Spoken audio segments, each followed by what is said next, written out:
र सिकाइलाई राष्ट्र र सहयोगको अपेक्षा गरिरहेका मान्छेहरूसँगको सेवामा जोडौं। Live to learn to serve the country and poor.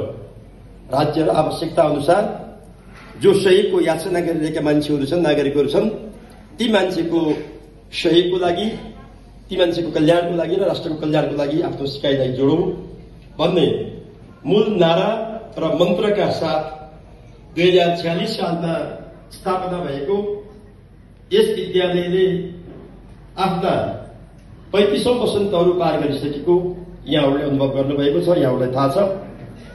आज हामीले लाग्छ वार्षिकोत्सव भन्दा पछाडि विद्यालयमा गरिने वार्षिकोत्सवको कार्यक्रममा भन्दा फरक रहेर हामीले यसरी विद्यालयको हाताभन्दा बाहिर सञ्चालन गरिएको यो कार्यक्रम हाम्रो ऐतिहासिक र पहिलो हो भन्दा फरक पर्दैन। आज हामीले पहिलो पटक, जीवनमै पहिलो पटक यो ढङ्गले कार्यक्रम आयोजना गरिरहेका छौं। शैक्षिक वर्ष 2082 सुरु भएको आज 1 महिना 16-17 दिन भइसकेको छ दिनको हिसाबले।